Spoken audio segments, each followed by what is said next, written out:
नाना हे इतके दिवस कुठे होते आणि काय त्यांना नक्की राजकारणापासून त्यांनी काय संन्यास घेतला होता की काय? पाठीवर थाप मारून सांगितलं की नाना आता तुम्ही करेक्ट ट्रॅकवर आहात.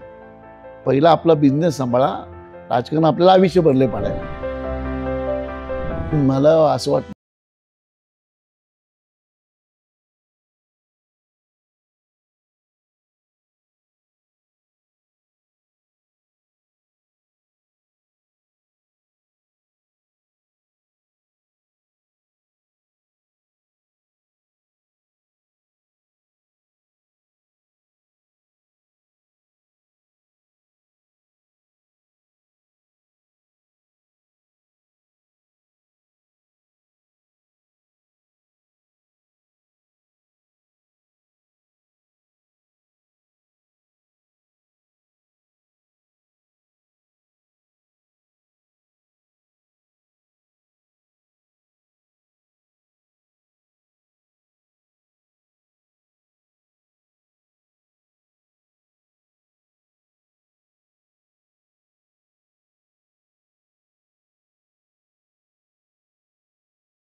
लोन आहे म्हणून बातमी दिल्या लोकांनी, कर्ज आहे म्हणून बातमी दिली. त्यांना कळलं नाही इक्विटी आणि कर्ज. काही दुर्दैव आपल्या देशाचं की काही पत्रकारांना इक्विटी आणि लोन यातला फरकच कळत नाही. देवेंद्र फडणवीसांनी सांगितलं नाना तू इथं लक्ष घाल, कुठल्याच मायकालालमध्ये दम नाहीये मला अडवायचं. नमस्ते, मी योगेश कुटे. लेट्सअप चर्चा या कार्यक्रमामध्ये तुम्हा सर्वांचं पुन्हा एकदा स्वागत. आज आपल्यासोबत आहेत राज्यसभेचे माजी खासदार, भाजपचे प्रदेश उपाध्यक्ष आणि प्रसिद्ध उद्योजक संजय नाना काकडे. हे संजय नाना काकडे जे राजकीय विश्लेषक म्हणून सातत्याने TV मीडियासमोर येत होते, त्यांचे विचार मांडत होते, त्यांचे निवडणूक अंदाज आपण पाहिलेले आहेत. पण हेच नाना गेले काही दिवस मात्र मीडियाशी बोलत नव्हते. त्यांची काही भाषणं म्हणा किंवा त्यांचे काही बाईट्स आपल्याला काही पाहायला मिळत नव्हते. नक्की काय नाना हे इतके दिवस कुठे होते आणि काय त्यांना नक्की राजकारणापासून त्यांनी काय संन्यास घेतला होता की काय, ते आपण जाणून घेणार आहोत. नाना, तुमचं लेट्सवर खूप खूप स्वागत. काय इतके दिवस तुम्ही जवळपास वर्ष झालं मी पाहतो आहे, तुम्ही ज्या पहिल्यामध्ये ॲक्टिव्ह होता, तुम्ही राजकीय भाष्य करायचा, ते तुम्ही करत नाही. तर तुम्ही काय राजकारणातून तुम्ही बाजूला झालात की संन्यास घेतलाय की काय सध्या आराम चालू आहे? नाही नाही, मी आपल्याला पहिलं तर मी आपल्या चॅनलवर आपण मला बोलवलं त्याबद्दल मी आभार मानतो. परंतु असं कुठलाही राजकीय संन्यास मी घेतलेला नाहीये.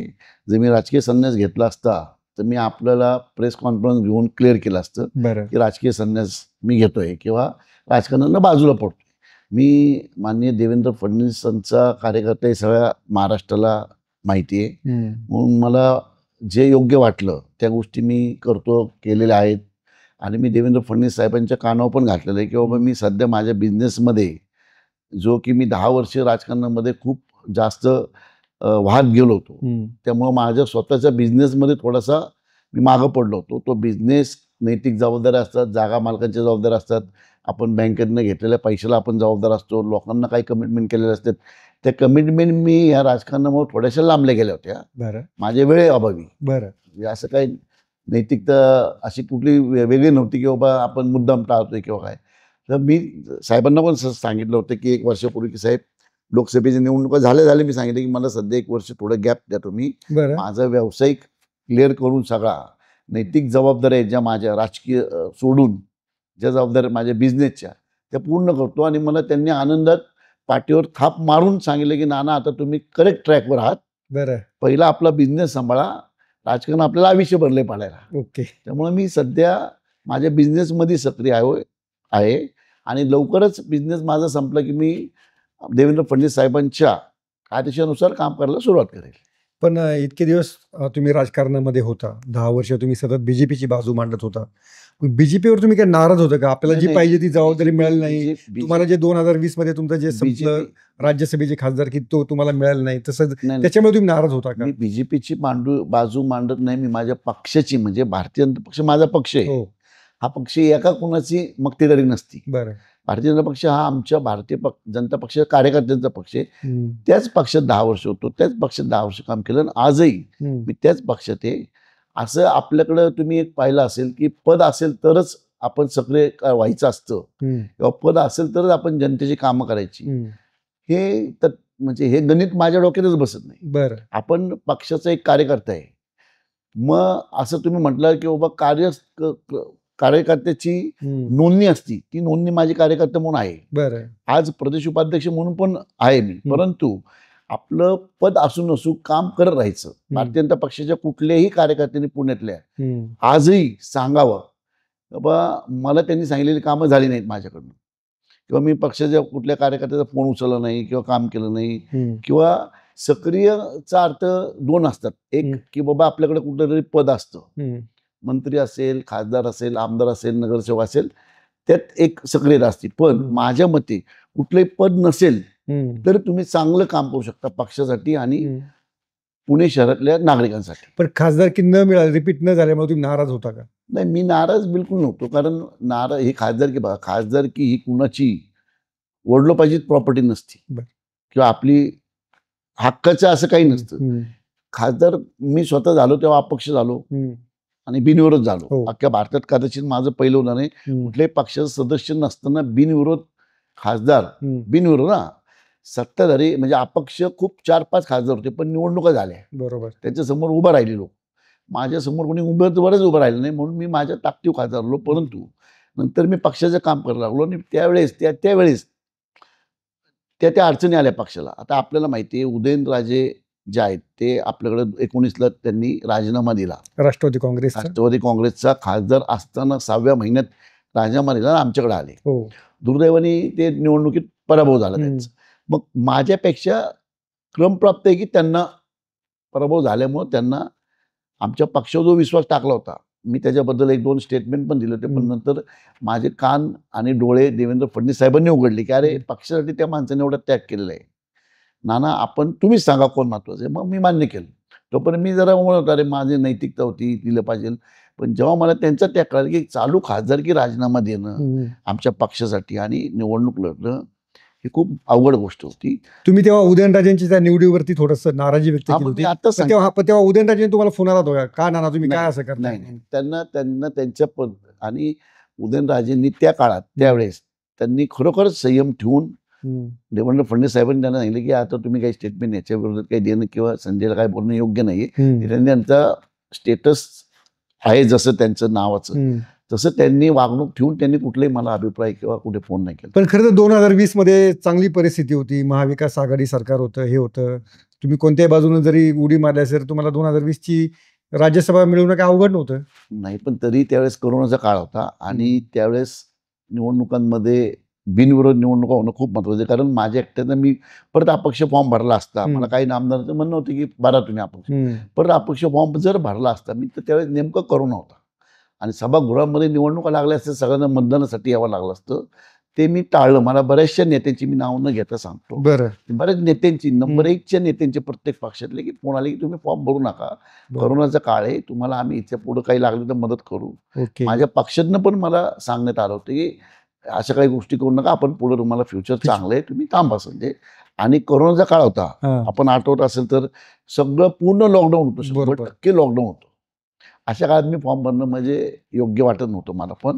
त्यामुळं आणि देवेंद्र फडणवीस साहेबांनी सांगितलं, संजय तुम्हाला भविष्यात चांगले दिवस येतील, तुम्ही आत्ता काही घाई करू नका, थांबा. मग थांबलो. ओके.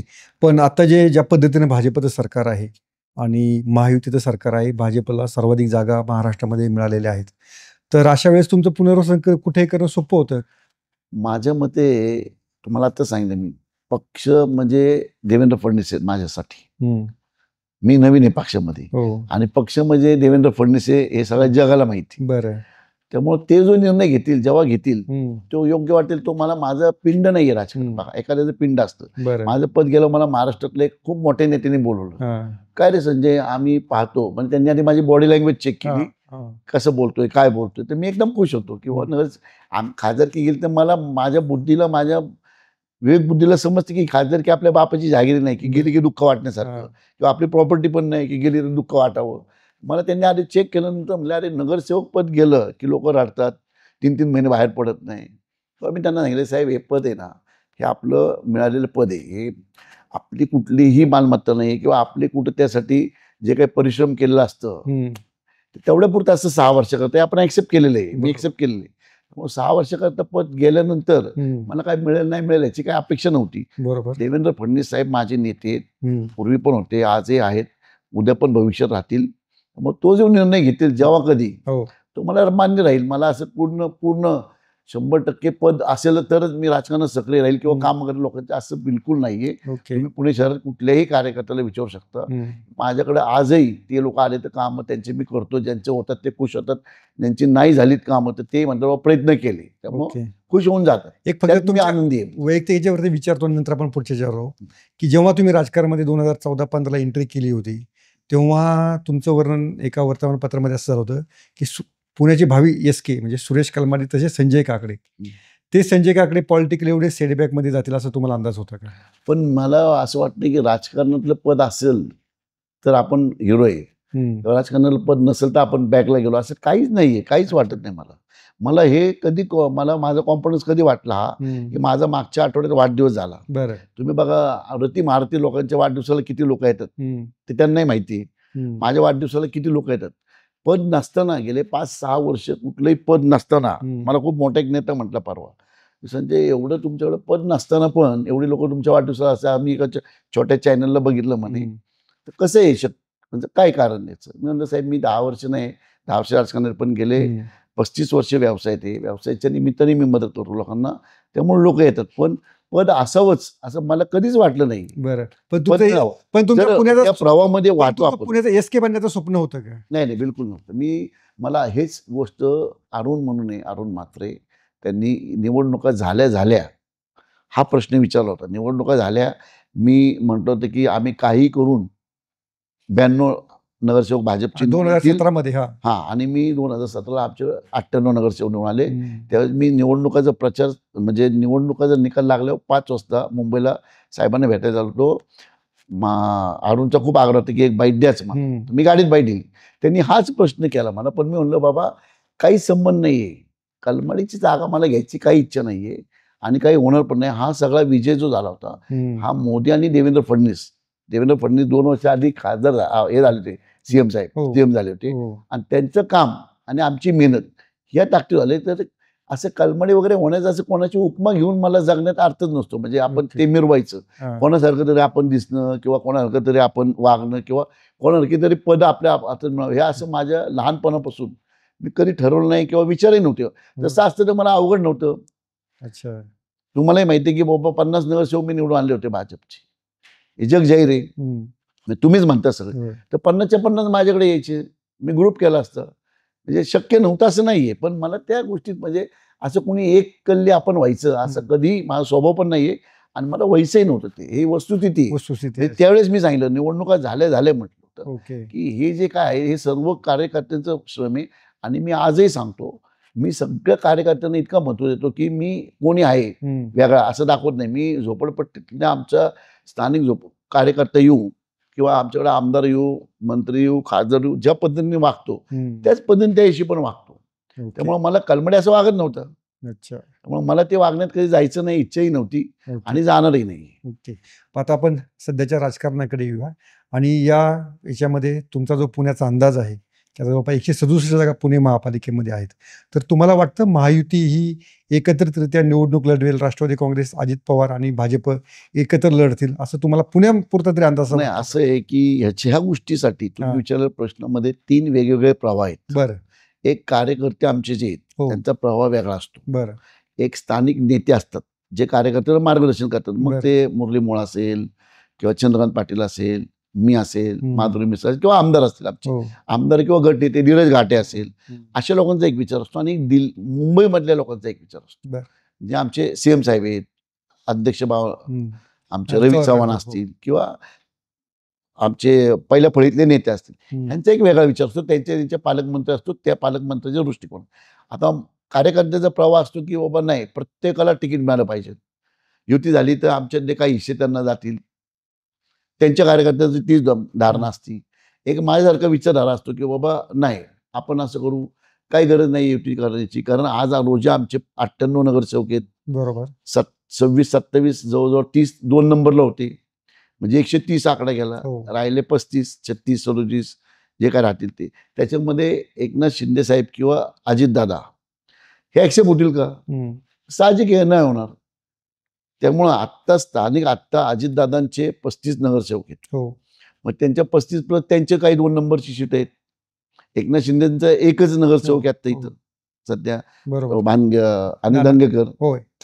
नाना दंगेकर पाटेकर दंगेकर. दोनच नगरसेवक आहेत. ते 2 सीटावर ते भागणार नाहीत. वर काय अशा पद्धतीने मला नाही वाटत की युती होईल. किंवा मला जे विचारलं पर्सनली हा, तुमचं मत काय? पक्ष सोडून, हा, तर मी त्या विचारत नाही की युती करावी. बरं. काय कारण नाही करावी.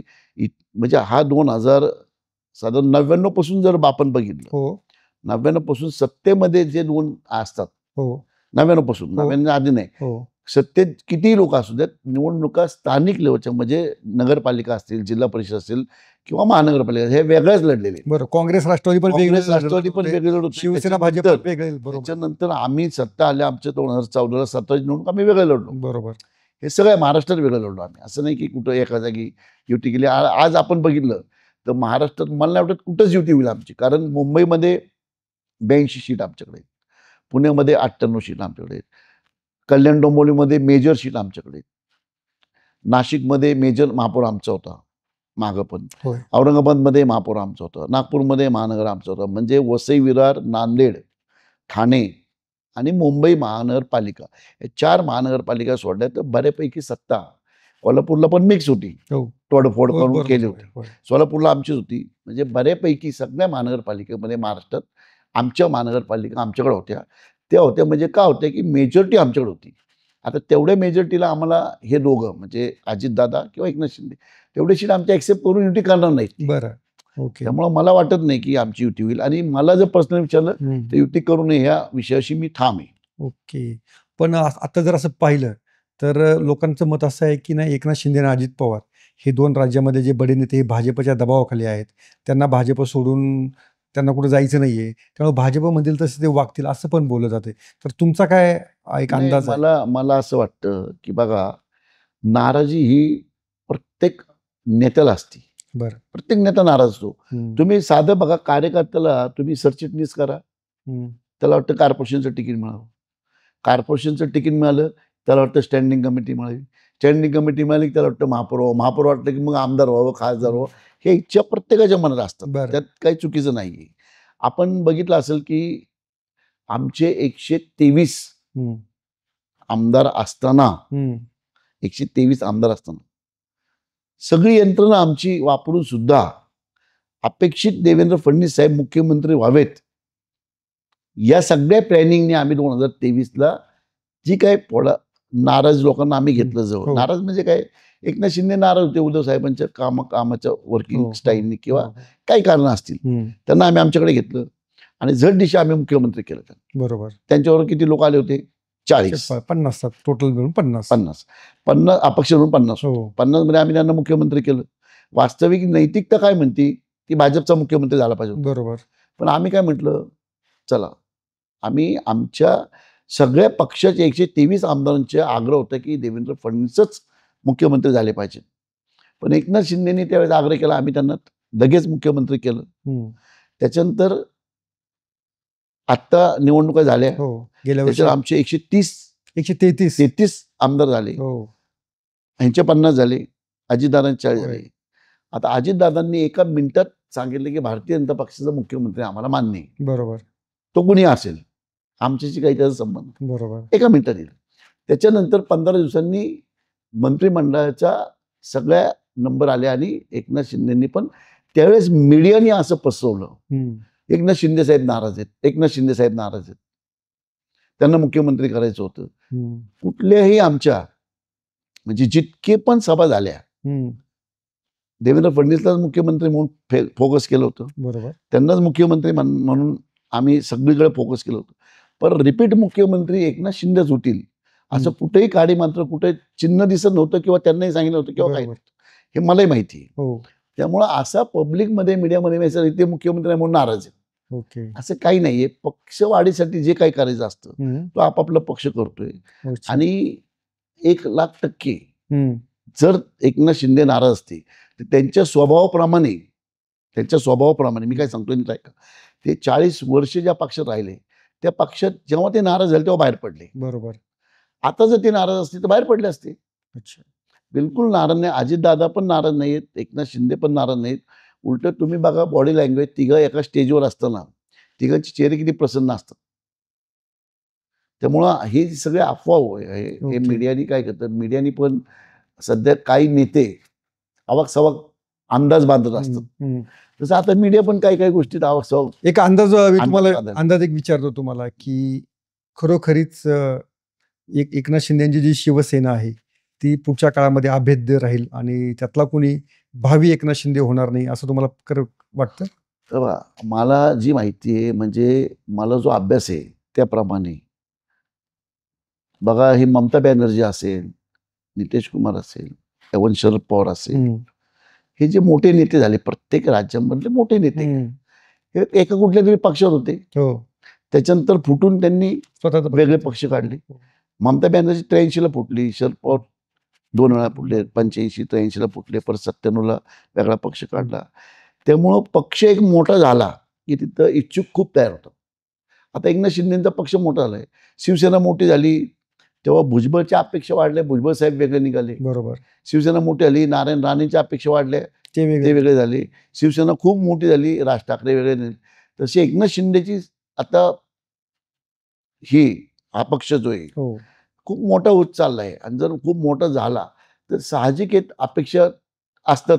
बरं. त्यामुळं त्यांच्या पक्षाला त्यांना गोष्टी माहिती, पण खूप मोठा पक्ष झाला महत्वाकांक्षी लोक ऑटोमॅटिक तयार होतात त्यात. ओके. आणि मग ते म्हणतात मग मी का नाही बाबा, हाय तर मी पण होऊ शकतो, आम्ही एकत्रच बस्तान मानलंय. ममता बॅनर्जी जेव्हा खरोखर ग्रीप घेतली त्यांनी, तेव्हा सगळं पवार साहेबांनी म्हटलं अरे आता माझी पण उडी होऊ शकते तेवढी. ते वेगळे निघाले होते त्यावेळेस. बरोबर. पुलोत करून त्यांनी मुख्यमंत्री पण पद घेतलं होतं एकदम कमी वयात. एकनाथ शिंदेना हा धोका आहे. तसं प्रत्येक पक्षातल्या लोकांना धोका असतो. नॅशनल लेवलच्या पक्षांना पण तो असतो. तसं नॅशनल पक्षातनंच हे सगळे बाहेर आले. बरोबर. तसं स्थानिक पक्षात पण तो धोका प्रत्येकाला असतो. जसं शिवसेनेला होता पूर्वी, तसं तर ह्या शिवसेनेला पण होऊ शकतो. तो त्यांचा ते किती योग्य रीतीने त्यांच्या पक्षाला हँडल करतात. कोण फुटू शकेल तुमचा काय डोक्यात तुमचं? आता मी तेवढं त्यांच्यात मी माझ्या पक्षाचा विचार करतो सध्या. बरं. भारतीय जनता पक्ष पुढे जाईल. आणि जर उदय सामंतांचं नाव घेत आहेत, मी खरंच म्हणजे तसं त्या अँगल मी सध्या काय करतोय की माझा पक्ष कसा बळकट होईल, माझा पक्ष कसा वाढेल, या मी दुसऱ्या पक्षाचा विचार माझ्या दुसऱ्या पक्षाचा विचार करायचं काही कारण नाही. माझ्या पक्षाबद्दल तुमची राजकीय भाकी तर खरी ठरतात म्हणून विचारतो. असं काही असं वाटतं का? असं मी त्यांच्या पक्षाचा अभ्यासच केला नाही. राज्य भाकीत कधी ठरवतो माणूस जेव्हा त्याचा अभ्यास करतो, जेव्हा त्याला त्याची पूर्ण माहिती येते, संपूर्ण माहिती येते. आता उडत उडत आहेत किंवा हा नाराज आहे एकनाथ शिंदेवर, तो नाराज आहे, एकनाथ शिंदेची कामाची ओळख, असे नाराज प्रत्येक पक्षात आहेत. काही लोकांची नाराजीची माहिती मीडियाच्या माध्यमातूनच वाचतो मी. पण तुम्ही एक ते महत्व सांगितलं की जसा पक्ष मोठा होत जातो तसं महत्वाकांक्षी लोक वाढत जातात. हे काय स्वाभाविक आहे. तुम्ही काय साहजिक आहे, आमच्या पक्षात पण होतीच की पूर्वी महत्वाकांक्षी. बरोबर बरोबर, खरी गोष्ट आहे. आता आणखीन एक गोष्ट की मग या सगळ्या परिस्थितीमध्ये पुण्यासारख्या शहरामध्ये भाजपला आता जो 100 जागांचा गेल्या वर्षी त्यांचा तुमचा जो स्कोर होता तो यंदा वाढेल की कमी राहील? माझ्या मते यंदा वाढायला पाहिजे. कारण आम्ही जेव्हा हे होतो 2017 जी निवडणूक होती त्याच्यामध्ये आम्ही बऱ्यापैकी आमदार होतो, बऱ्यापैकी खासदारही होते. आमच्याकडे 2 खासदार होते, एक प्रकाश जावडेकर होते, एक बापट होते, सॉरी प्रकाश जावडेकर होते, मी होतो आणि आमदार सगळे होते आणि मंत्री पण जावडेकर पण होते आणि बापट पण हो. बरोबर. तसेच आता मुरली मोळ मंत्री आहेत, माधुरी मिसाळ मंत्री आहेत, चंद्रकांत पाटील मंत्री आहेत, 3 मंत्री आहेत, 2 खासदार आहेत. माझ्याऐवजी मेघा कुलकर्णी खासदार आहेत. बरोबर. त्यामुळे आता जर का तुम्ही तसं बघायला गेलं आणि आधीचे ऑलरेडी आम्ही 25 चे 97 पर्यंत पोहोचलो होतो. मग 97 पासून 110 पोहोचायला काहीच हरकत नाही असं मला वाटतं. हा जो आलेख बघितला तुम्ही की बाबा 2017 किती होते 25 नगरसेवक, 25 आम्ही किती केले 97 केले. मी असेल, बापट असेल, जावडेकर असेल, त्यावेळेस सगळे आमदार किंवा मेन म्हणजे आमच्या देवेंद्र फडणवीस साहेबांचा करिश्मा. बरोबर. आज देवेंद्र फडणवीस साहेबांचा करिश्मा आहे. बरोबर. आज खासदार पक्षाचा आहे. त्यावेळेस अनिल शिरोळे पण होते खासदार, 2 खासदार होते त्यावेळेस, मी होतो, अनिल शिरोळे होते. तर आज खासदार पण आहे, 3 मंत्री आहेत. तर माझ्या मते जर तुम्ही 25 आम्ही 97 केले त्या काळात, तर आता सध्या 97 चे 110 व्हायला काही हरकत नाही जर तसं कॅल्क्युलेशन केलं. आता तुम्ही 2017 मध्ये फार पक्षामध्ये इन्कमिंग केलेलं होतं. आता भाजपला पुण्यामध्ये इन्कमिंगची गरज आहे असं तुम्हाला वाटतं का? बाहेरच्या पक्षाचे लोक काय येतील आता असं तुम्हाला वाटतं का? आता बघा, निवडून यायची जर क्षमता पकडली तर आमच्याकडे इतके लोक आहेत की निवडून येण्याची सहज क्षमता आहे त्यांची. बरं. प्लस बाहेरून येणारा वर्ग जो आहे, तर मला असं वाटतं म्हणजे बाबा आम्ही राष्ट्रवादी काँग्रेस म्हणजे अजितदादांची राष्ट्रवादी असेल, एकनाथ शिंदेची शिवसेना असेल, त्यांचे लोक आम्ही घ्यायचे का नाही ही पॉलिसी वरनं ठरेल. बरं. प्लस आमची लोक जर काही नाराज झाली तर ती तिकडे जातील तर त्यांनी घ्यायची का नाही ते ठरेल. परंतु आम्हाला काँग्रेस आणि उद्धव ठाकरे शिवसेना आणि तुमच्या शरद पवार शिवसेना, राष्ट्रवादी, या 3 पक्षाचे लोक काही घ्यायची तर घ्यायची. तर आता शिवसेनेकडे राहिले 4 नगरसेवक, 5 आम्ही आधीच घेतले. बरोबर. शरद पवारकडे कोणते नगरसेवक आहेत की बाबा सचिन दोडके असतील, प्रसन्न जे माजी महापौर आहेत जगताप ते असतील, प्रशांत जगताप, असे काही तुरळक आहेत. पण ते येतील असं मला वाटत नाही. बरं. त्यामुळे त्यांना आम्ही ऑफर देणं योग्य नाही. मग राहिले कोण? काँग्रेसचे काही 9 नगरसेवक आहेत. त्यातले 3-4 आमच्या संपर्कात ऑलरेडी आहेत. बरं. आज रोजी 4 नगरसेवक काँग्रेसचे आमचे संपर्क. पण घ्यायचे का नाही मी देवेंद्र फडणवीस साहेबांना त्यांनी मला संपर्क साधला की बाबा काय करायचं भाऊ. मी म्हणलं थांबा जरा, आमच्याच पक्षाने एवढे इच्छुक आहेत. मी फडणवीस साहेबांना विचारतो, ते जर हो म्हटले तर मी तुमचं आम्ही बसू आणि त्या मार्गाने पुढे जाऊ. ओके. आता सध्या त्यामुळे आता सध्या आमच्या पक्षातच एवढे ताकदवर लोक आहेत, एवढे आमदार आहेत, एवढे मंत्री आहेत, एवढे म्हणजे 2-3 खासदार आहेत. त्यामुळे आमच्या पक्षामध्येच आमच्याकडे भरपूर तसं आता डेटाबेस आहे झालोय आम्ही. ओके. मध्यंतरी जेव्हा मनोज जरांगे पाटील यांचं आंदोलन झाल्यानंतर राज्यभर देवाभाऊ म्हणून मुख्यमंत्री देवेंद्र फडणवीस यांच्या जाहिराती लागलेल्या होत्या. त्याच्याखाली कोणाचं नाव नाहीये, काही नाहीये. कोणी जाहिराती दिल्यात त्या? तुम्हाला काय कल्पना? बघा, आता याच्यामध्ये कोणी नावं दिली नाही, का दिली नाही माहित नाही. परंतु त्यावेळेस बोर्ड प्रत्येकाचे, आता शिवसेना जर बघितलं तुम्ही सामनामध्ये शुभेच्छुक लिहितात आणि पूर्ण पानभर जाहिरात देतात. बरं. तेव्हा आम्ही विचारतो का? मी कुणाची बाजू घेत नाही किंवा मी माझे देवेंद्र फडणवीस माझे नेते आहेत किंवा माझे मित्र आहेत हे मी समजून त्यांची बाजू घेत नाही. त्या गोष्टी म्हणजे एकदम तुरळक गोष्टी झाल्या. इतक्या खालच्या लेवलला जाऊन महाराष्ट्रामध्ये कधी कोणावरती निंदा झाली नव्हती. पवार साहेबांचे पण वाढदिवसाचे मी कितीतरी जाहिराती दाखवतो स्वतः. पवार साहेबांच्या एक शुभेच्छुक म्हणून पानभर जाहिरात. सामनामध्ये तुम्ही या मागच्या आठवड्यातल्या म्हणजे मागच्या 2 महिन्यापूर्वी जर तुमच्या झाल्या असतील तुम्ही बघा, वाढदिवसात बाळासाहेब ठाकरे असतील, उद्धव साहेबांचे वाढदिवस असतील, त्यांच्या वाढदिवसाला एक शुभेच्छुक असतो. म्हणजे कोण तो? मग छोट्या गोष्टी असतात. ह्या एवढ्या चिप मध्ये राजकारण करावं, इतक्या खालच्या लेवलला राजकारण करावं हे मला योग्य वाटत नाही, माझ्या बुद्धीला पटत नाही. म्हणजे ते एकदम गलिच्छ लेवलचं राजकारण झालं. की तुम्ही ह्या गोष्टी काढता, त्याला काय अर्थ नाहीये. लावले बोर्ड, चला मी लावले ना, काय फरक पडतो? तुमचे लावा, तुम्हाला कोणी अडवलंय का? बोर्ड लावायला फक्त अधिकृत लावा बस. एक हर्षवर्धन सपकाळ जे काँग्रेसचे प्रदेश अध्यक्ष, त्यांनी फार एक धाडसी विधान केलेलं आहे. ते म्हणालेत की नरेंद्र मोदी यांचा राजीनामा होऊन देवेंद्र फडणवीस हे आगामी काळात पंतप्रधान होतील. तर याच्यावर तुमचा विश्वास आहे? हे बघा, आमच्या महाराष्ट्र म्हणजे भारतीय जनता पक्षामध्ये आत्ता जे देशातले नेते मी काय म्हणतो नीट ऐका आणि नीट लक्ष देऊन ऐका. देशातले जेवढे लोक आहेत आत्ता आमचे इच्छुक असतील, बघा प्रत्येक जणाचा एक टर्म संपतो. मोदी साहेबांचा टर्म आज नाही, उद्या नाही, 31ला नाही, 36ला कधीतरी संपेल. म्हणजे मी आभार मानतो त्यांचे, काँग्रेसांच्या अध्यक्षांचे, की देवेंद्र फडणवीसांचं नाव तुम्ही घेतलं त्या पदासाठी. घेणं गरजेचं आहे. महाराष्ट्राचं पंतप्रधान कधीतरी होणं गरजेचंच आहे. त्यामुळं आज देवेंद्र फडणवीस साहेबांचं जे कौशल्य बघाल तुम्ही, एज्युकेशन कौशल्य, विरोधकांना एक शब्द वाईट न बोलणे आणि पोस्ट ग्रॅज्युएशन, आज भारतामध्ये तुम्ही जितके पण मोदी साहेबांनंतर एक दावेदार म्हणून, एक खूप स्ट्रॉंग दावेदार म्हणून देवेंद्र फडणवीस 1 नंबरला आहेत आज, मी मानतो. आमचे नेते खूप आहेत आमच्याकडं, म्हणजे जवळजवळ 1 डझन, अर्धा डझन मोदी साहेबांनंतर. आता तर मोदी साहेबच आहेत, 5 वर्ष 10 वर्ष जे पक्ष पॉलिसी करेल तोपर्यंत देवेंद्र मोदी साहेब राहणारच आहेत. पण आपण जेव्हा कधी म्हणाल मोदी साहेबांनंतर, तर जे इच्छुक आहेत त्या इच्छुकांमध्ये तुम्ही पहा, शिक्षण, निर्णय घेण्याची क्षमता, पोस्ट ग्रॅज्युएशन जर्मनीवरून त्यांनी केलं असेल, लॉचं वकील, म्हणजे लॉ आपण काय म्हणतो, आपण कुठली गोष्ट झाली तर तर आपण कोणाकडे जातो? भांडणं झाली, वाद झाला, काही समजूच्या गोष्टी असतात, आपण कोणाकडे जातो? वकिलाकडे जातो. का जातो? की वकील त्याच्या बुद्धीप्रमाणे आपल्याला न्याय देईल आणि ती न्यायदेवतेकडे तो आपली बाजू मांडेल. आणि म्हणून वकील ते शिक्षक आणि पदवीधर वकील आहेत. पोस्ट ग्रॅज्युएशन करून आलेत परदेशातून. त्यामुळं आज शिक्षण पाहिलं, कल्चर पाहिलं, बोलण्याचं एक विषय समजून घ्यायचे. कारण मला खूप चांगले मित्र असल्यामुळे मी त्यांचं बघतो की बाबा त्यांना विषय मी नेलेला, मग रिअल इस्टेटचा असू, इन्फ्राचा असू, एज्युकेशनचा असू, कोऑपरेटिव्ह मधला असू, कुठलाही विषय त्यांना लगेच समजतो. त्या दृष्टिकोनातनं देवेंद्र फडणवीस पंतप्रधान व्हावी माझी पण इच्छा आहे.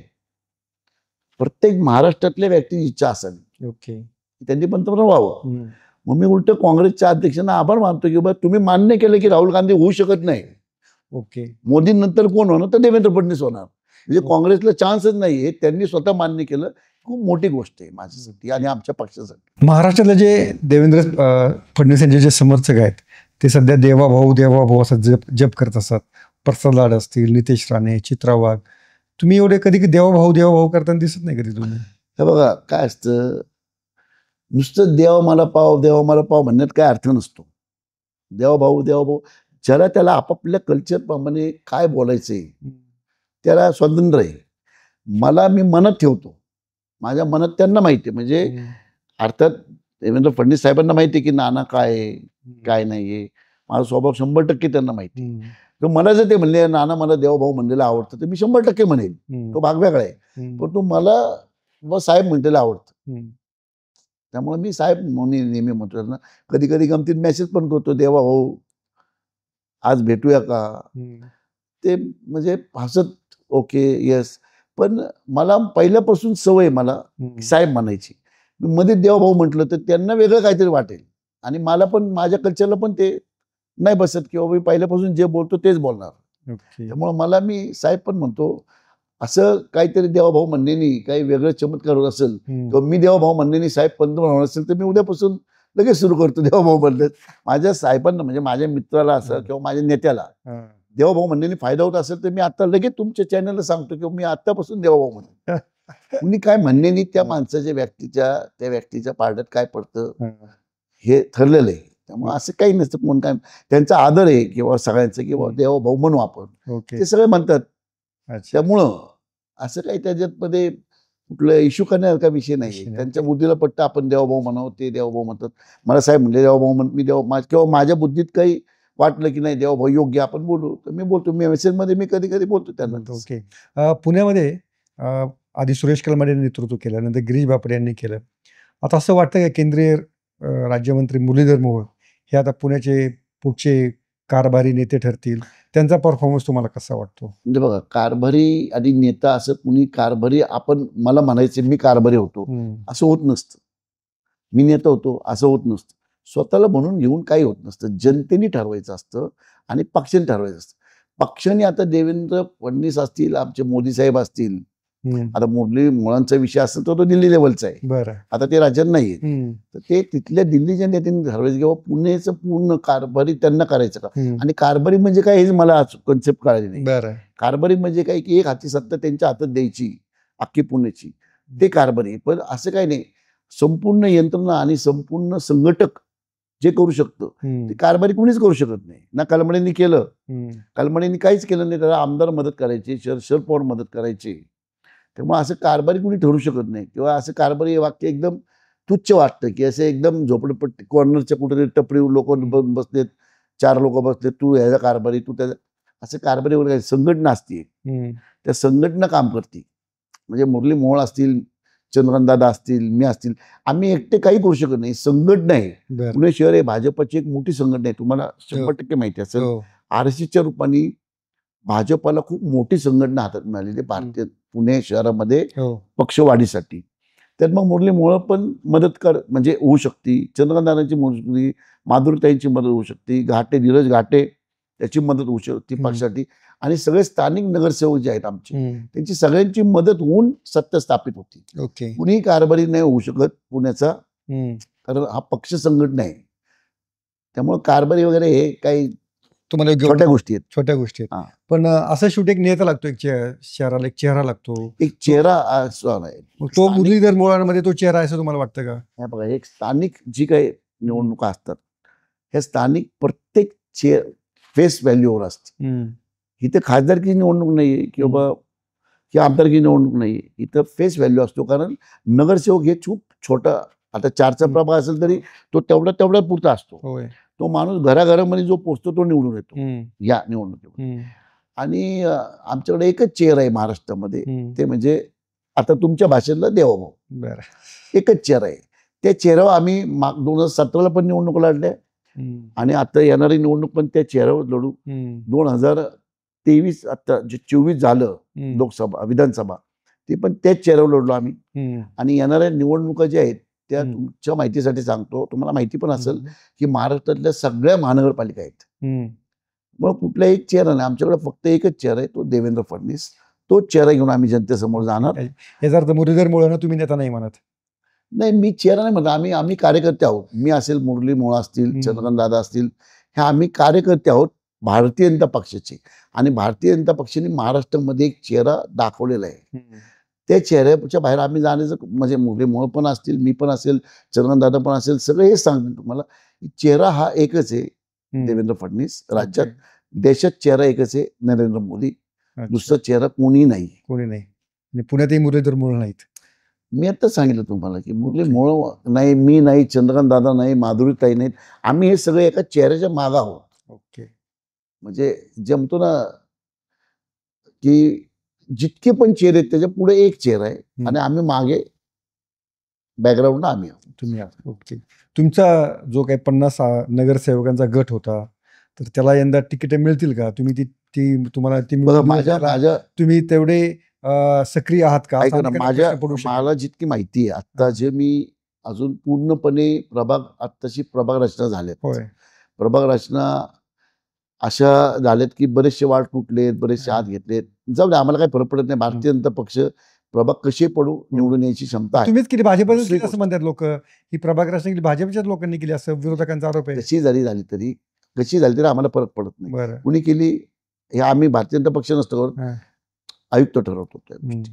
आता मी एवढं सांगू शकतो आपल्याला की आम्ही कुठल्याही परिस्थितीत मागच्या वेळी जेवढे सीट तेवढे आणू शकतो. आणि राहिला प्रश्न मला मानणारा वर्ग किंवा मी आणलेले पक्षातले नवीन लोक, त्यांचा हा प्रश्न जो तुमचा आहे, तर ज्याची निवडून यायची क्षमता आहे त्याला भारतीय जनता पक्ष तिकीट देईल. बरं. मग तो माझा असो किंवा इतर कुठल्या नेत्याला मानणारा असो किंवा पक्षाला मानणार. हे बघा, एकूण सगळे लोक पक्षाला मानणारा, प्रथम पक्ष, हे आमचं ध्येय धोरणच आहेत भाजपची. प्रथम देश, मग पक्ष, मग आम्ही. ओके. त्यामुळे पक्ष सेकंडला आहे. मग पक्षाला मानणाऱ्या व्यक्तीला तिकीट मिळेल आणि आम्ही निवडून यायचं क्षमता आहे, ती क्षमतेवाल्याला तिकीट 100% मिळेल. त्यात काय असं गट काही नाही, आमच्यात कुणाचाच गट नाही ना. मुरली मोहोळांचा गट आहे ना, चंद्र पाटील दादांचा गट आहे ना, माधुरीताईंचा गट आहे ना, माझा गट आहे ना, धीरज घाटेचा गट आहे ना, कोणाचा असेल गट काही नाही आमच्याकडे. आम्ही बसलो की सगळं एकत्र होतो आणि आमच्या सगळ्यांचा बॉस एकच आहे. ओके. देवाभाऊ. ते जे डिक्लेअर करतील, ती जी नावं डिक्लेअर करतील, ओके, तीच फायनल होतील. याच्यामध्ये आणखीन एक गोष्ट आहे की आता या निवडणुकीमध्ये तुम्ही आता पूर्ण सक्षमतेने सक्रियतेने उतरणार आहात का? हा एक महत्वाचा प्रश्न आहे. हे बघा, निवडणुका जेव्हा लागतात तेव्हा त्या प्रत्येक कार्यकर्त्याला महत्व येतो. प्रत्येक कार्यकर्ता आम्ही महत्व देतो. प्रत्येक नेत्याला त्याच्या टीमवर्कनी पक्षाला मदत घ्यायची असती किंवा त्याला बाबा पक्षाने माझ्यावर काहीतरी आहे जबाबदारी पाडली, ती पार पाडावं लागते. त्यामुळं मला जर का देवेंद्र फडणवीस साहेबांनी, कारण आता माझ्या माहितीप्रमाणे आताच तुम्ही म्हटले जसे की इथं आमच्याकडं मुरली मोहोळ खासदार आहेत, मंत्री आहेत, माधुरीताई आमदार आहेत, मंत्री आहेत, चंद्रकांत दादा पाटील मंत्री आहेत, असे 3 मंत्री आहेत आमच्याकडे आणि आमदार बरेचसे, धीरज घाटे अध्यक्ष आहेत. आणि पुण्यात, खास करून पुण्यात देवेंद्र फडणवीस साहेबांचं खूप लक्ष असतं. तुम्हाला कळत असेल की दौऱ्यावरनं पण की नागपूर नंतर ते पुण्याला लहान भाऊ समजतात. नागपूर त्यांचं बेस आहे पुण्याला, त्यामुळे ते पण राहतात यात सगळं. ती जी जबाबदारी मला देतील ती मी प्रामाणिकपणे महानगरपालिकेत पार पडेल, हे मी आत्ता आपल्याला सांगू इच्छितो. किंवा तुम्हाला सांगतील ते सांगतील, पण जर देवाभाऊनी जर सांगायच्या आधीच तुम्हाला तुमच्या पक्षातल्या इतर स्पर्धकांनी साईडला न ठेवायचा प्लॅन काही केलेला असेल तर मग? मी तुम्हाला सांगतो, महाराष्ट्रामध्ये देवेंद्र फडणवीसांनी सांगितल्याशिवाय कुठलं पान सुद्धा पडत नाही. बरं. देवेंद्र फडणवीसांनी ठरवलं की नाना तू काहीही बघायचं नाही, काही बघायचं नाही, तर मी माझ्या धंद्यामध्ये एकदम खुश आहे. देवेंद्र फडणवीसांनी सांगितलं नाना तू इथं लक्ष घाल, तर कुठल्याच मायकालालमध्ये दम नाहीये मला अडवायचं. ओके. नाही, साईडला काढण्याचं पण नाहीये, कुणाची पात्रता नाही मला साईडला काढण्याची. ओके. देवेंद्र फडणवीस साहेबांनी जर सांगितलं मला की बाबा तू लक्ष घाल, तर मला नाही वाटत कोणाची ताकद किंवा हिंमत किंवा पात्रता मला बाजूला काढण्याची, कारण तसं कोणी करू शकत नाही. मी सगळ्यांना मदत करत आलोय. अच्छा. म्हणजे मी आतापर्यंत सगळ्यांना मदतच करत आलोय. जे तुम्ही म्हणता ना मला बाजूला सरकण्याचा प्रयत्न करत, त्यांनाही मदत केली मी. ओके. त्यामुळे मला नाही वाटत असं कोणी हिंमत करेल. ओके. एक थोडंसं वैयक्तिक प्रश्नांकडे येतो. मध्यंतरी एक मीडियामध्ये अफवा होती, काय होती? हो. म्हणजे कौटुंबिक विषय आहे, पण तो तुम्ही दाबला असं बोललं जातं ते, म्हणून मला विचारणं भाग आहे की तुमच्या घरात काहीतरी भांडणं झाली आणि तुम्ही तो विषय दाबला.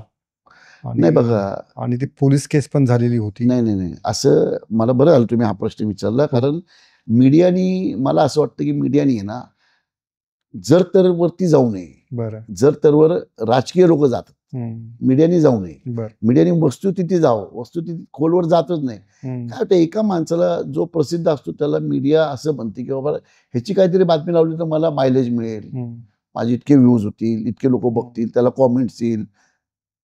त्यामुळं ह्या गोष्टींनी मीडियानी पूर्ण जागृत होऊन अशा गोष्टी, ज्या गोष्टीचा एखाद्याच्या प्रपंचावरती तात्पुरता बट्टा लागू शकतो, अशा गोष्टी विचार करून छापाव्यात. आता माझ्या मिसेसला कुठे आली की नाही पाहिली नाही. नाही, चांगली गोष्ट आली विचारलं तुम्ही. माझ्या मिसेसचा जेव्हा हा घटना घडली आणि मीडियाने उठवलं, तेव्हा तिने फक्त माझ्या मिसेसचा एक बाईक घ्यायचा होता किंवा माझा घ्यायचा होता असं ठरवलं. त्यावेळेस झालं की बाबा गोळ्या खाल्ल्या, त्यांनी झोपेच्या गोळ्या खाल्ल्या. कौटुंबिक संजय काकडेंच्या मिसेसनी गोळ्या खाऊन आत्महत्येचा प्रयत्न केला. संजय काकडेंचं कौटुंबिक काय काय काय काय आलं. मी त्यावेळेस कुठं होतो, दुबईला होतो. मला एक खूप विचित्र पत्रकाराचा फोन आला, अहो तू काकडे तुमच्या घरी भांडणार. मी म्हणलं एक मिनटं भाऊ, मी व्हिडिओ कॉल लावला त्याला आणि मी दुबई मॉलमध्ये होतो, त्याला मॉल फिरून दाखवलं. मी एक नाही दोघांना दाखवला. म्हणजे मी दुबईला आहे, मी 3 दिवसापूर्वी दुबईला आलोय, माझी मुलगा गोव्याला गेलाय, माझी मिसेस एकटी आहे, मला तुमच्याकडनं कळते आत्ता, मला फोन लावून विचारू द्या. मग मी फोन लावला. घरी माझ्या मिसेसला फूड पॉयझन झालं, तर तिने ते ऍसिडिटीमुळे गोळी खाल्ली, चक्कर आली आणि ती हॉस्पिटलमध्ये ॲडमिट झाली. हॉस्पिटलमध्ये ॲडमिट झाल्यावरती माझी बायको परत 2 तासांनी चालत घरी आली. 2 तासांनी परत. आता तुम्ही सांगा, जर कोणी आत्महत्येचा प्रयत्न करणारा माणूस हॉस्पिटलमधनं 2 तासात चालत येतो का?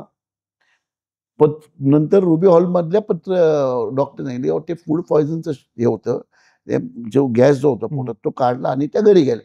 2 तासात बरोबर घरी जातो का माणूस? मी घरी असतो, माझ्याबरोबर भांडणं झाली असती किंवा माझा मुलगा घरी असतं, मुलावरनं भांडणं झाली असती, माझी सून घरी असती, त्याच्यावरनं भांडणं झाली असती, तरी काहीतरी मीडियाने बोल. पण मीडियाचं आजकाल काय झालं, मीडिया पण पुढाऱ्यांसारखं झालंय. जर तरवरती इतकं टोकाच्या भूमिकेवर एखाद्याचे हे करतात. तर तुम्ही आजही कधी जाऊन माझ्या मिसेसची मुलाखत घ्या.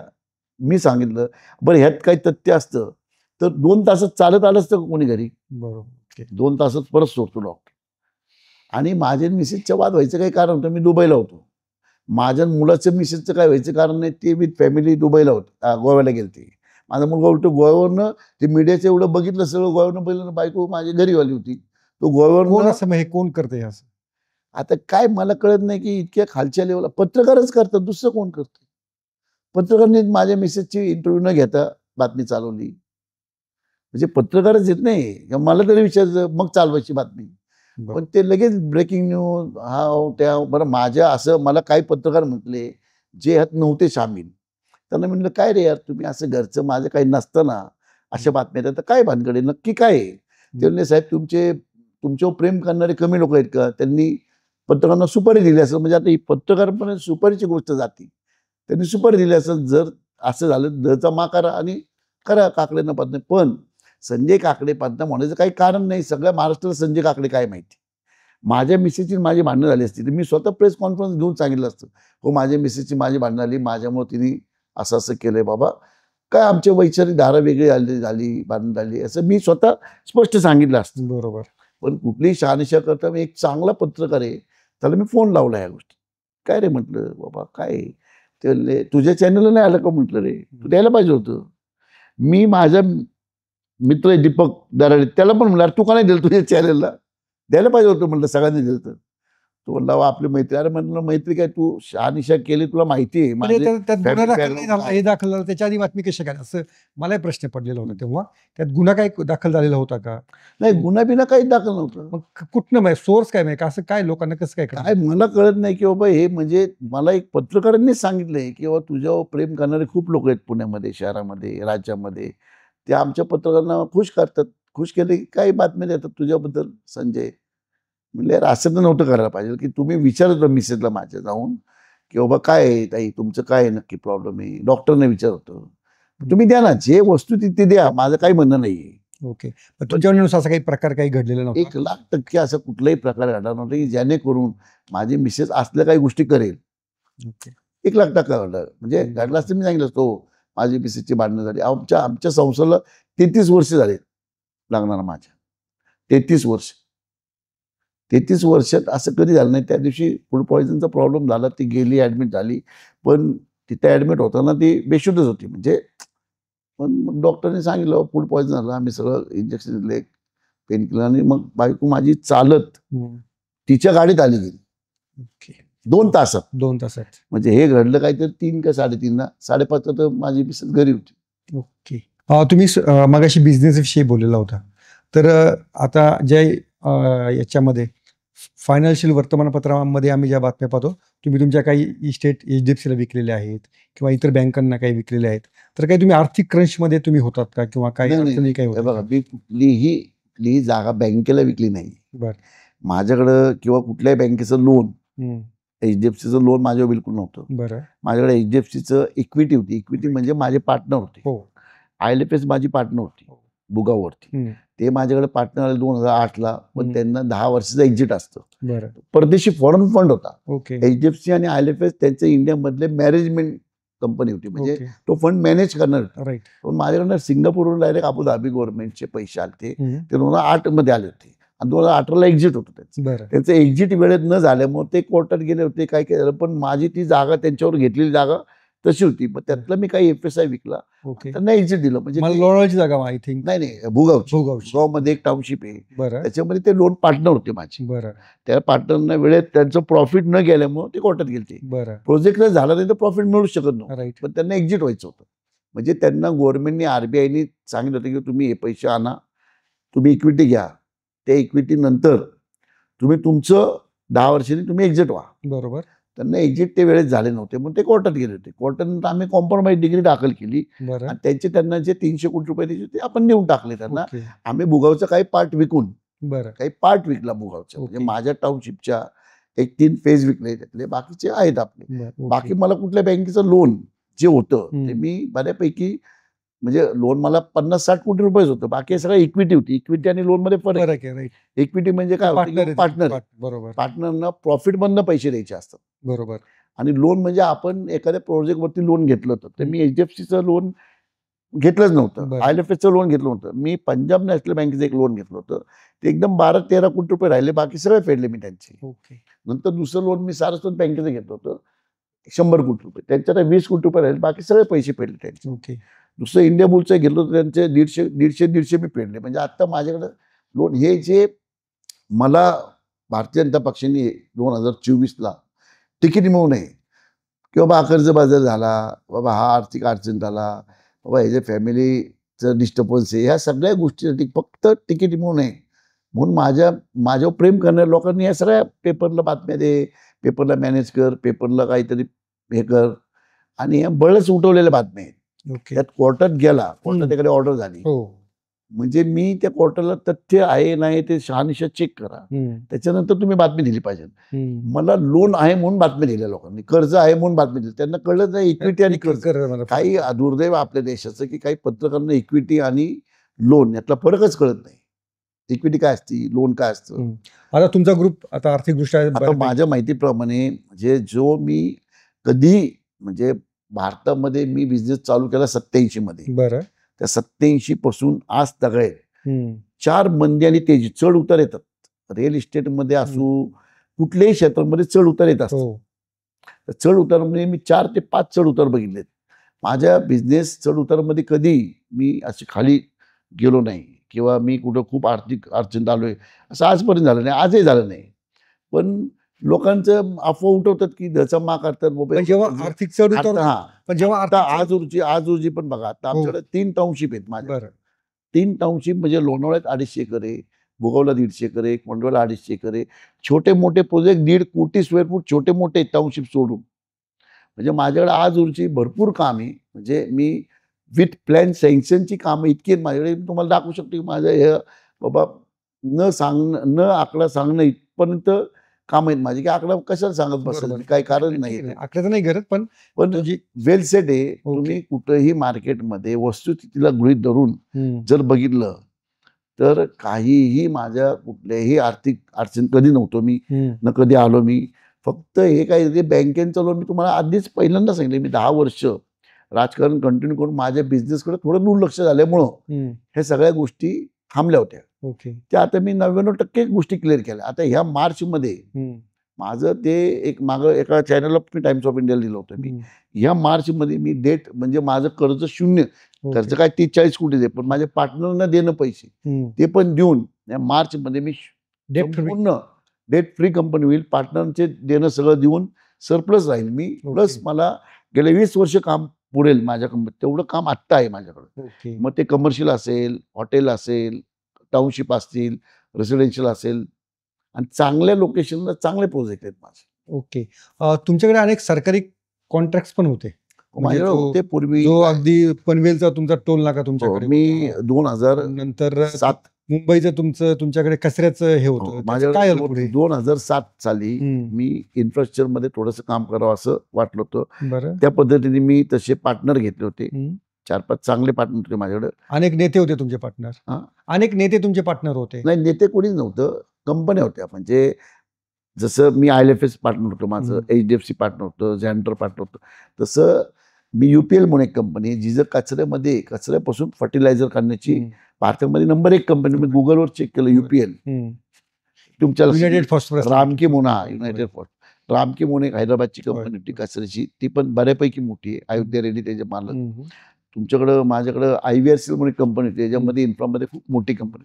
अशा 3-4 कंपन्या मी पार्टनर घेतल्या होत्या आणि मी त्यांच्या पोर्टफोलिओवरती टेंडर भरून टेंडरमध्ये बेसिक टेंडरमध्ये पोर्टफोलिओ सोडून काही पार्टनर घेता येतात का असे टेंडर मी शोधले. त्यात मी पार्टनर झालो. त्याच्यामध्ये सायन पनवेल टोल रोड होता, ते मी 12 लेनचा 16 लेनचा रोड मी केला तो पुण्यामध्ये, पुणे मुंबई पनवेल टू सायन. बरोबर. त्यानंतर मी मुंबईमध्ये वॉटर मीटर बसवायचं काम केलं. वॉटर मीटर मी मुंबईतले बऱ्यापैकी माझ्या कंपनीत बसवलेत. कचऱ्याचं देवनान डम्पिंग ग्राउंड, जे सगळ्यात मोठं डम्पिंग ग्राउंड आशिया खंडातलं, ते आमच्याकडे 10 वर्ष होतं मेंटेनन्स त्याचा. तो आपण त्याचा मेंटेनन्स संपला. अशी इन्फ्राची कामं आपण बरीच केली. पण नंतर मी खासदार झाल्यानंतर असं वाटलं की आपण आपल्या नावाने कुठलं टेंडर घेणं किंवा कुणाला आपण मदत करणं हे नैतिकतेला धरून नाहीये. म्हणून मी खासदार झाल्यानंतर ही सगळी कामं बंद केली. ओके. पण याच्यामध्ये असं अनेकदा होतं की ते इन्फ्राचं जे सायकल होतं, तुम्ही ज्या कंपनी दुर्दैवाने नावे घेतली म्हणजे IVRCL असेल किंवा रामकी असेल, त्या पण थोड्या आर्थिकदृष्ट्या संकटात सापडलेल्या कंपनी. नाही, माझ्या माहितीप्रमाणे UPL ही तर आजही भारतात ती आहे, ती तर रामकी आजही आपल्या भारतात बऱ्यापैकी काम चांगलं आहे.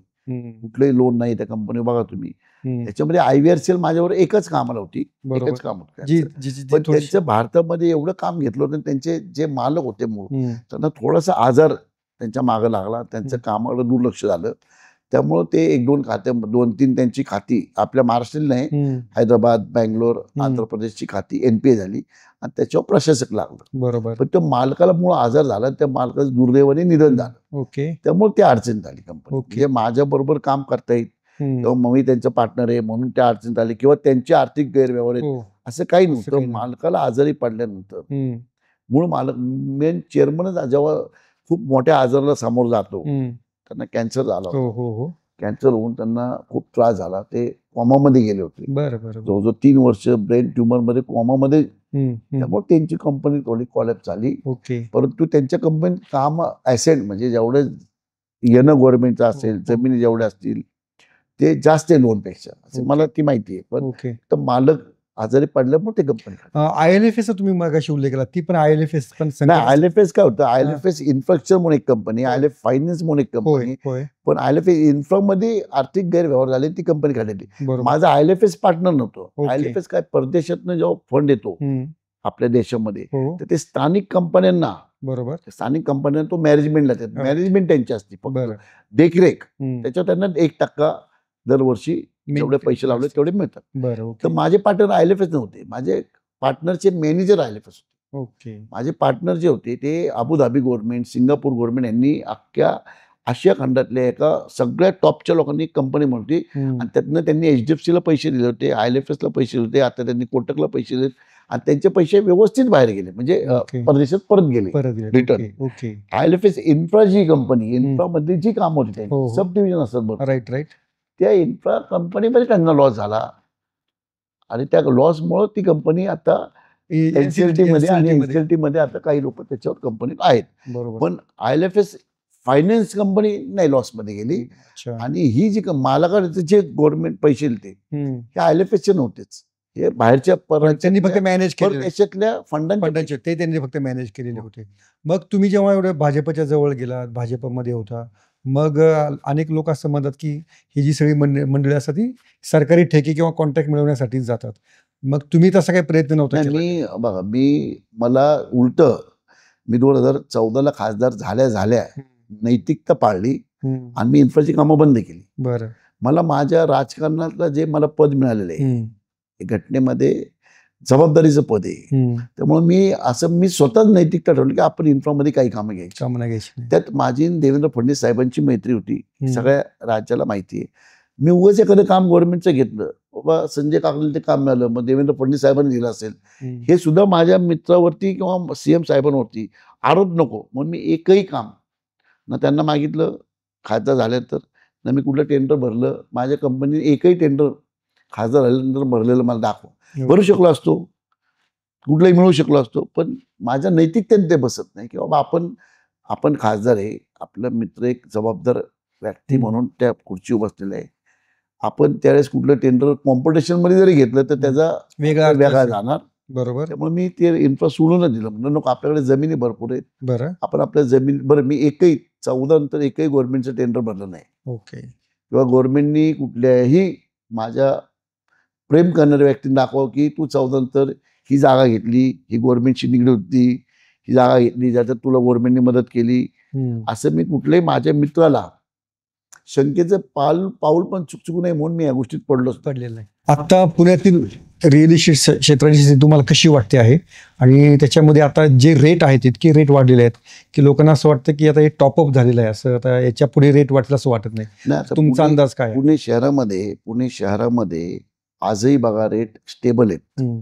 म्हणजे इतर देशाच्या मानाने बघितलं तर चेन्नई नंतर आपलाच देश राज्य आहे, किंवा पुणे शहर म्हणा, आपण पुणे शहर म्हणू, चेन्नई नंतर पुणे शहरच आहे की त्याच्यामध्ये स्वस्त आहे फ्लॅट. पुण्यामध्ये स्टेबल राहील मार्केट, पुण्यात मला अडचण येत नाही, कारण मुंबईमध्ये एवढ्या आकाशाला भिडले रेट, आणि पुणे हे 4-5 गोष्टीमुळं, तुम्ही बघा, पुणे हे पहिल्यापासून शिक्षणाचं माहेरघर म्हटलं जातं. शिक्षणाचं माहेरघर म्हणजे काय, किंवा विद्यार्थी तिथं मोठ्या संख्येने ज्युनियर म्हणजे पोस्ट ग्रॅज्युएशन होऊन बाहेर पडतात, आणि चांगल्या इन्स्टिट्यूट आहेत, म्हणजे पतंगराव कदमांची इन्स्टिट्यूट बघा, सिम्बॉयसिस कॉलेज बघा, DY पाटील बघा, आपले इन्स्टिट्यूट खूप चांगले, भारतीय विद्यापीठ बघा, बरोबर, शासनाचं, ह्या असल्या परराज्यातनं पण आपल्याकडे पहिल्यापासून लोंढा शिक्षणासाठी येतो. तर तो ग्रॅज्युएशन झाल्यानंतर मेजर विद्यार्थी आपल्या भारतात पुण्यात बाहेर निघतात. मग हेच युरोपच्या IT कंपन्यांनी ओळखले की सगळ्यात जास्त विद्यार्थी, त्यांना तरुण वर्ग काम करायला, जो सुशिक्षित वर्ग, शिकलेला वर्ग कुठे मिळू शकतो, तो पुण्यात मिळू शकतो. IT कंपन्या आल्यामुळं रोजगार वाढायला लागले, रोजगार वाढले की घराची विक्री ऑटोमॅटिक वाढते. परराज्यातनं पुणे शहरात लोक येतात, ते एज्युकेशन घेतात, त्यांना इथलं कल्चर, इथली हवामान, इथलं वातावरण चांगलं वाटतं त्यांच्या शहरापेक्षा. म्हणजे काही UPतनं येतात, काही बिहारमधनं येतात, काही मध्य प्रदेशमधनं येतात, काही गुजरातमध्ये, पण त्या राज्यात त्यांच्या स्थानिक राहतात, त्या शहरापेक्षा पुणे त्यांना आवडतं जास्त, म्हणून ते काय करतात, एज्युकेशन झाल्यानंतर पण ते पुढे जातच नाही तिथं, मग इथंच कामधंदा बघतात. मग इथं रोजगार मिळाला त्यांना, ते घर घेतात. त्यामुळं पुणे शहराला भविष्यात किंवा आत्ता चालूमध्ये पण धोका हा रिअल इस्टेटमध्ये कधीच होणार नाही. ओके. रेट पण बघा तुम्ही, आज मुंबईमध्ये ॲव्हरेज रेट 25,000 रुपये स्क्वेअर फूट. तोही 25,000. तोही मुंबईपासून फार लांबच्या एरियामध्ये हा, असेल तो. 25,000 ॲव्हरेज. हे काही जागी 35 आहे, काही हम्म. 40 आहे, काही 15 आहे, काही 20 आहे, पण ॲव्हरेज रेट आपण काढतो एक ओव्हरऑल, तो 25,000 ते 30,000 रुपयाच्या आसपास आहे. आजही पुण्यामध्ये ॲव्हरेज 7,500 ते 9,500 आहे. म्हणजे मुंबईच्या 1/3 पुणे. बरोबर. आणि वातावरण चांगलं, राहणीमान चांगलं, रोजगार मोठ्या प्रमाणात अवेलेबल, म्हणून मुंबईचेही काही लोक पुण्यामध्ये भविष्यात येईल. तिथलाच फ्लॅट विका, आपल्याला 10 कोटीला फ्लॅट जाईल, इथं 3 कोटीत मिळेल, 7 कोटी वाचतील, शिक्षण चांगलं आहे, म्हणून आपल्या पुण्यामध्ये येण्याचा ओघ हा थांबणार नाही. त्यामुळे बरं. पुण्याला अडचण मला वाटत नाही रिअल इस्टेटला कधी येईल. तात्पुरता तो चेंज राहतेच, टर्न तो राहतो, फेज राहतो. थोडा राहतो. थोडा राहतो. बाबा आता आंतरराष्ट्रीय मध्ये ट्रम्प काहीतरी बोलला, मग त्याला आपण काहीतरी केलं, मग परत मग स्टेबिलिटी होती, मग तेवढ्या पुरत्या कंपन्या यायचं थांबतात. बरं. ते परत स्टेबल झालं की परत कंपन्या यायचं सुरुवात करतात, परत रोजगार उपलब्ध होतो, परत मग विद्यार्थ्यांना तर म्हणजे ग्रॅज्युएशन झालेल्यांना जॉब मिळतो, जॉब मिळाली की परत ते घर घेतात. ओके. मग ती चेंज चालत राहते. त्यामुळे पुण्याच्या रिअल इस्टेटला काही धोका नाही असं तुम्हाला वाटतं? चांगलं. नानांची लँड बँक किती एकरची असेल? माझी लँड बँक म्हणजे काय होतं की माझ्या स्वतःची लँड बँक म्हटलं संजय काकडे ह्या नावाची, तर ते माझं घर आहे, माझं ऑफिस आहे, वडिलोपाशी मिळालेली जमीन आहे. पण कंपनी जी मी तयार केली, त्या कंपनी नावावर लँड बँक केली, तर भरपूर लँड बँक म्हणजे प्रकार असतात. एक तुम्ही 100% पैसे देऊन विकत घेतलेली लँड बँक असते, एक तुम्ही मालक आहात, तुम्हाला मी काही बांधकामातलं पर्सेंटेज देतो, जेवी, ती एक लँड असते, जेवी ज्याला आपण म्हणतो जॉईंट व्हेंचर डेव्हलपमेंट, किंवा मी डेव्हलप करायचं, जो काही पैसे ते कन्स्ट्रक्शनला वापरायचे, काही मालकाला द्यायचे, तो एक प्रकार असतो. त्या प्रकारमध्ये माझ्याकडे जेवीमध्ये 500-600 एकर जागा आहे, चांगल्या लोकेशन जागा आहे. पण माझी वैयक्तिक कंपनीची मालमत्ता म्हटलं तर साधारण 150-200 एकर जागा आहे की ज्याच्यामध्ये कर्ज बिलकुलच खूपच कमी आहे. बरं. पण आमच्या कंपनीची लँड बँक आहे, त्या कधी कधी घेतल्यात, ते 7-12 नाव आहेत, सगळे चोख व्यवहार मी राजकारणात यायच्या आधी या सगळ्या लँड घेतात. म्हणजे माझं भाग्यच म्हणावं लागेल की त्या मी राजकारणात यायच्या आधी घेतल्यात, माझ्या स्वस्तात घेतले असतील हा, त्यामुळे.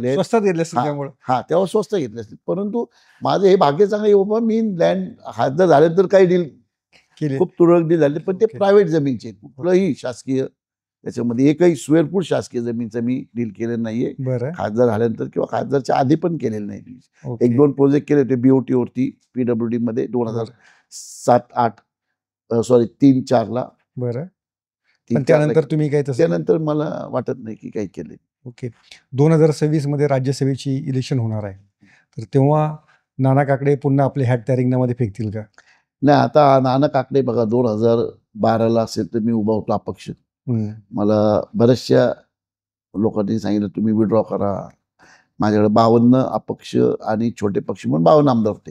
पण मला काही नेत्यांनी सांगितलं तुम्ही विड्रॉ. सगळ्या देशामध्ये बिनविरोध निवडणुका झाल्या, आपल्या देशात पण ती परंपरा राहिली पाहिजे. महाराष्ट्रात 14ला मी अपक्ष कुठल्याही पक्षात सदस्य नव्हतो.